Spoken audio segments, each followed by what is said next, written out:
crafty friends, it's Jess from jesscrafts.com, and today I'm here with another 6x6 paper pad tutorial.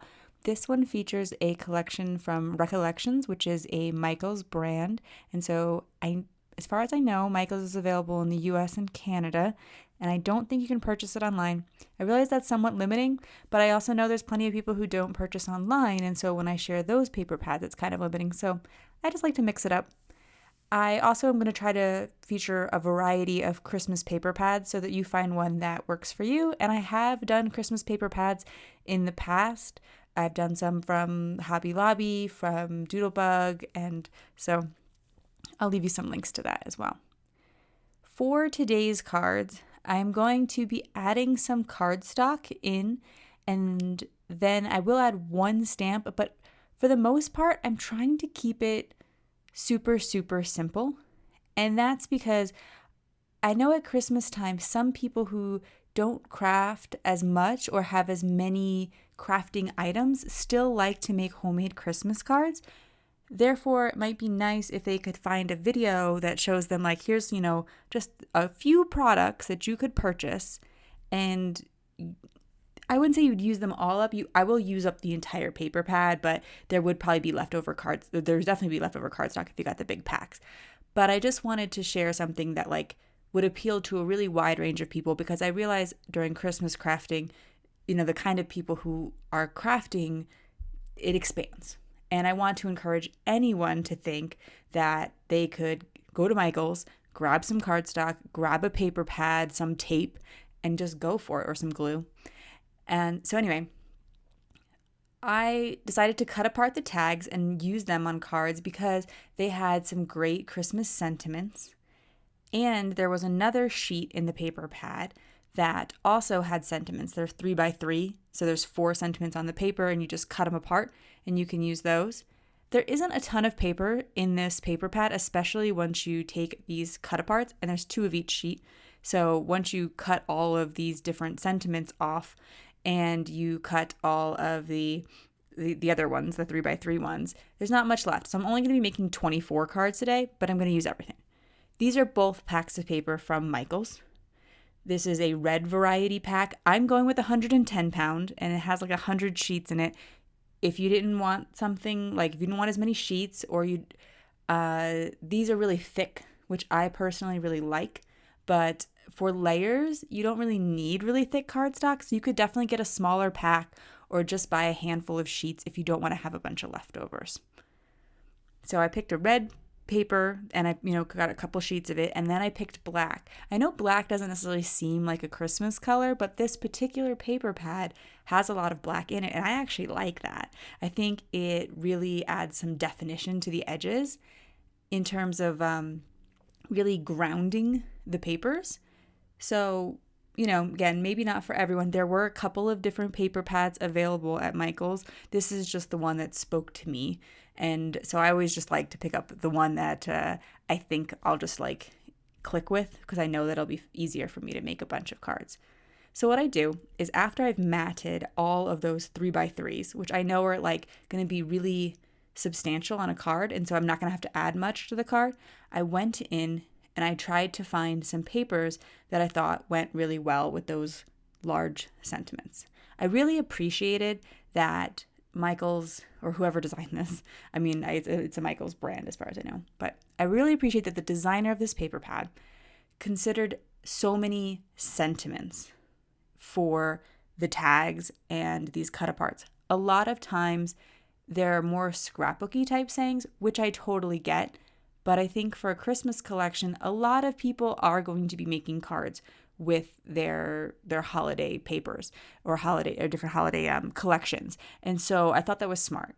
Maybe they have another paper pad in the line that has more scrapbooky type sayings, and I think that would be great. And that way, everybody can have a little bit of what they want. So I'm taking the papers that I picked out, and I'm cutting them down for an A2 size card. So an A2 size card is created with an 8.5 by 11 piece of paper, which is sort of the standard in the US. And you cut it in half, then you fold that in half. You can cut it either way. You can, make a hot dog or hamburger fold. Does anybody talk about that in school? We used to call them that in school. So like when you fold it so that it looks more like a hot dog bun, that was a hot dog fold. I think there's a more technical term for it. Anyway, it makes a card front that is 4 1/4 by 5 1/2. So then my black layer is 4 by 5 1/4. And then my pattern paper layer is like 1/4 shorter on both ends. So that would make it 3 3/4 by 5. You don't have to remember all these measurements. Go over to my blog.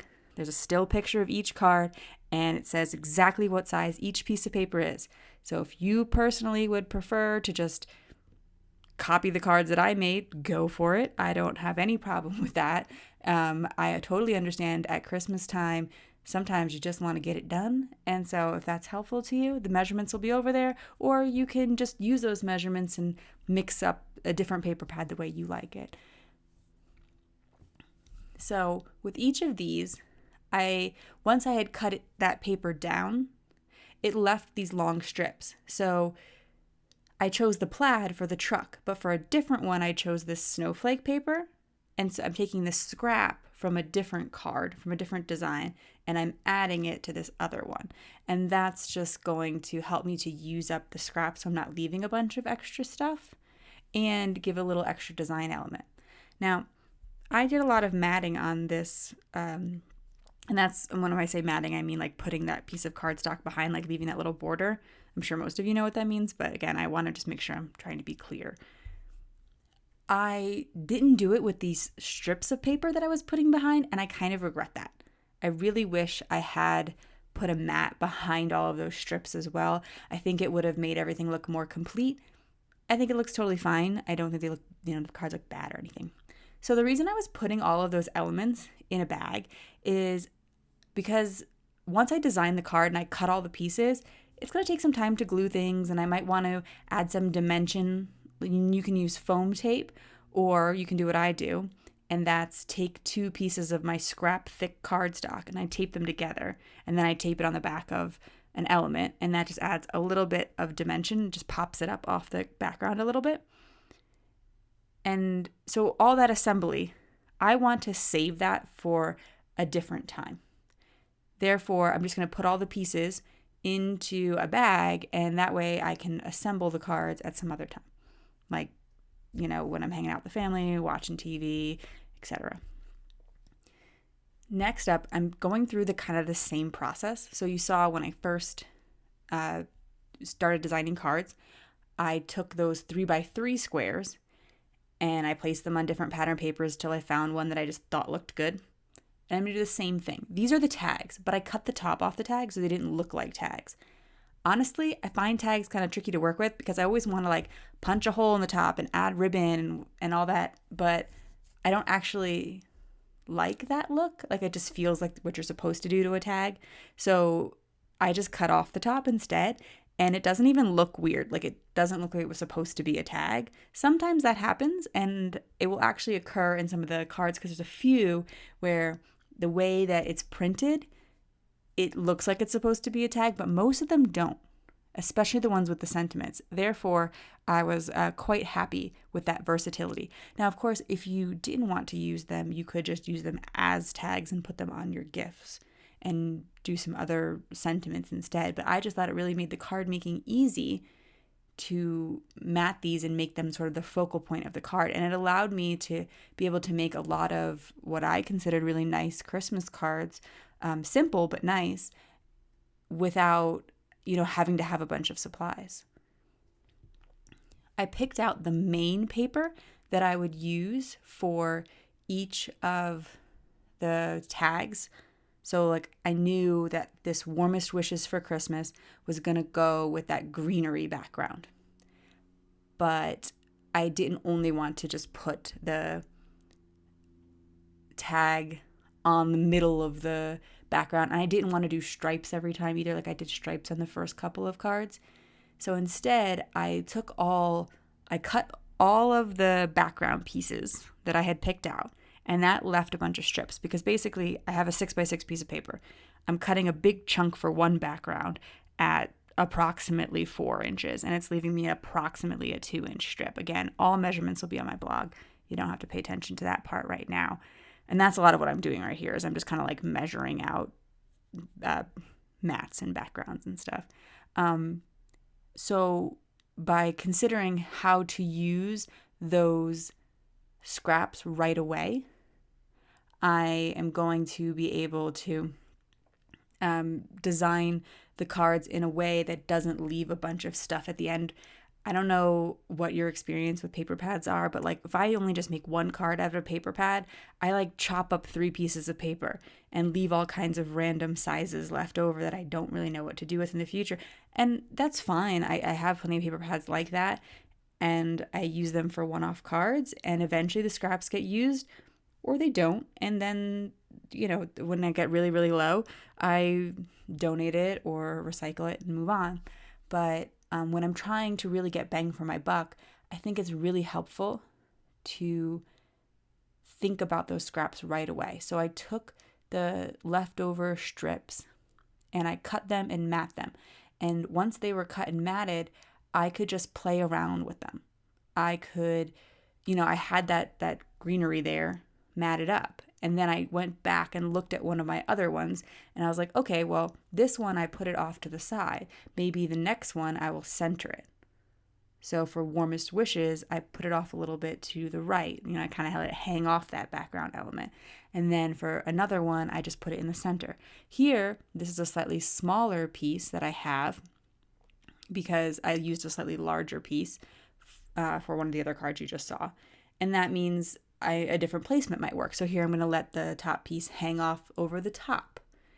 And basically, when I realized that I really liked having everything matted, and it's not something I always do. I don't always add cardstock behind my elements, but when I just thought it worked out really well for this paper pad. It worked out really well for Christmas because even though these are super, super simple cards, that extra layer of cardstock and mat behind all of them really makes it look like professional, well thought out, etc.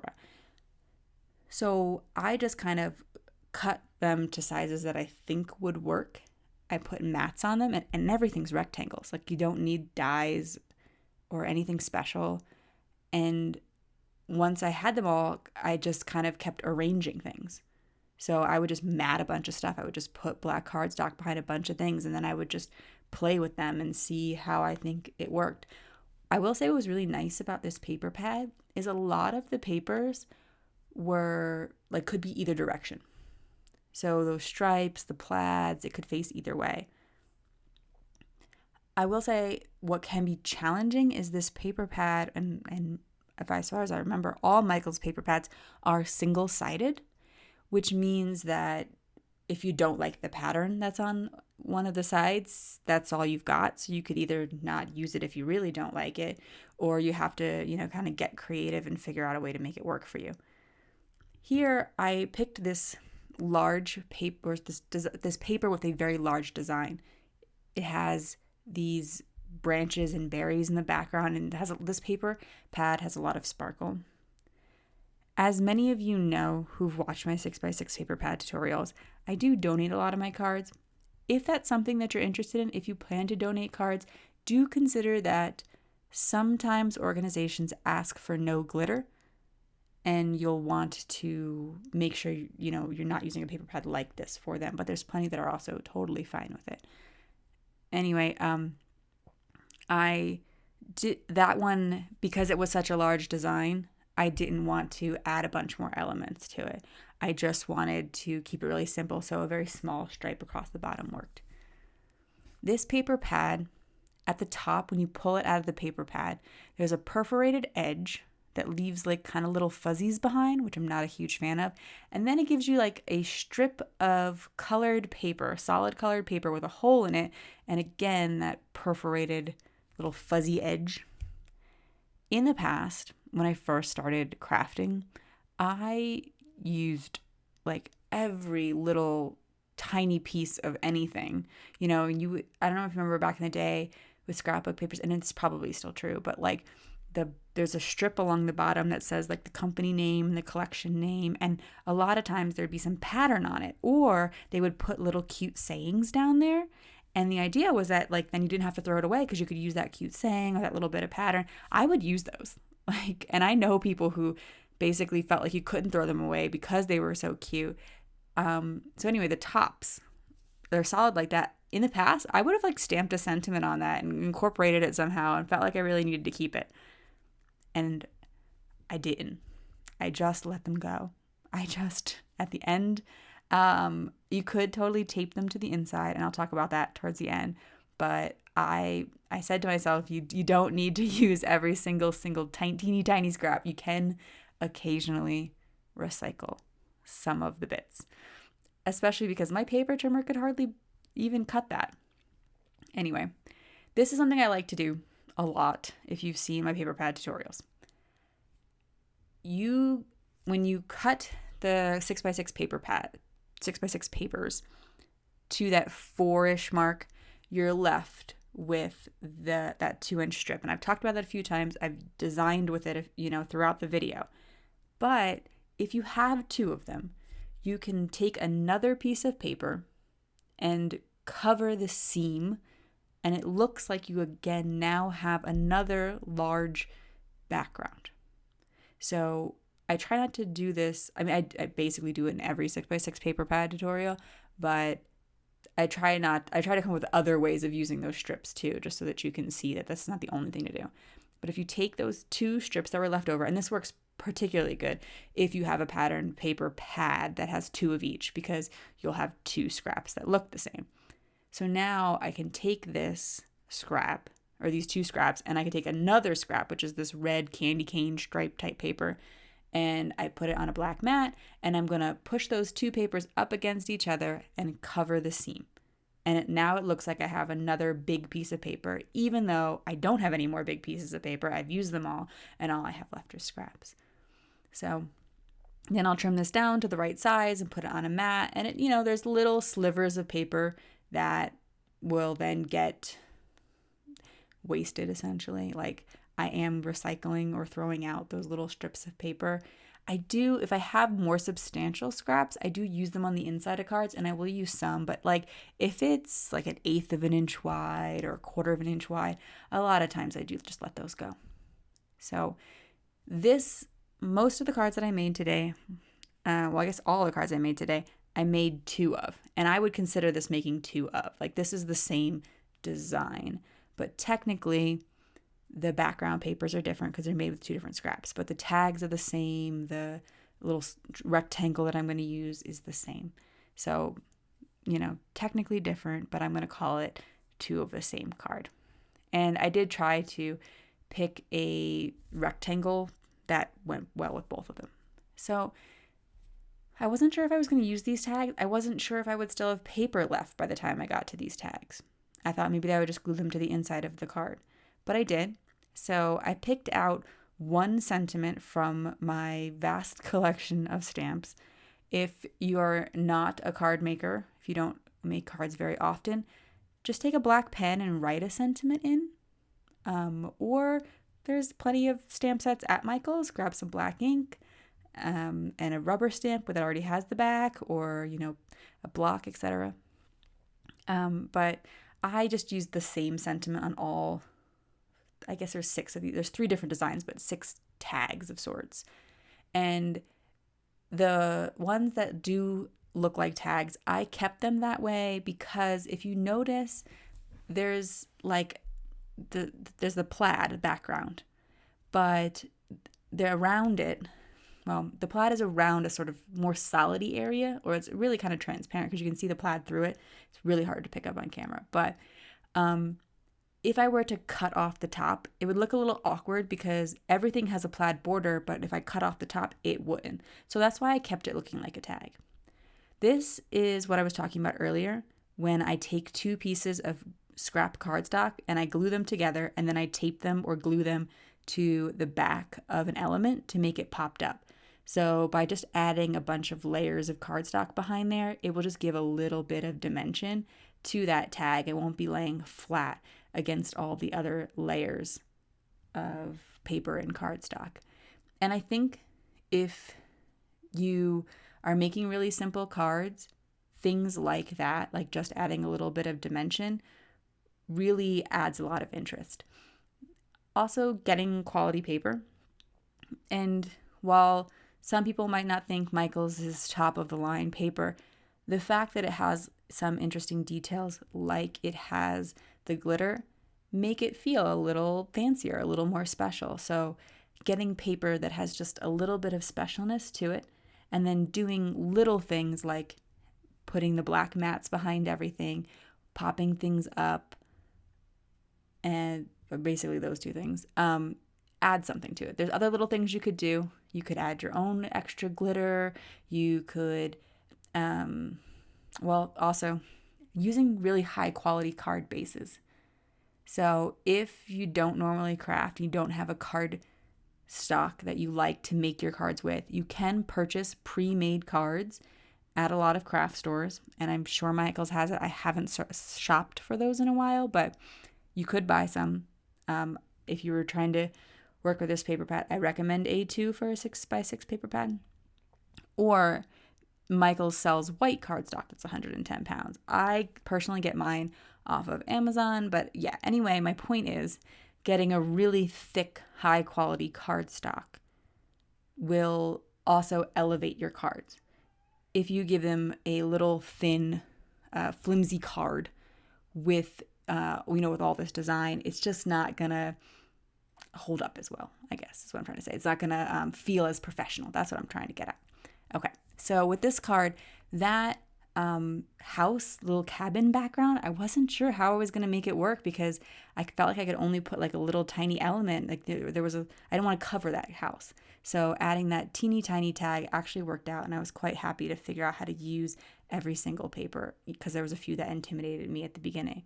So that's just a flip through of all the cards. Like I mentioned, there is a coordinating blog post where you can see everything in still photos and get all the measurements.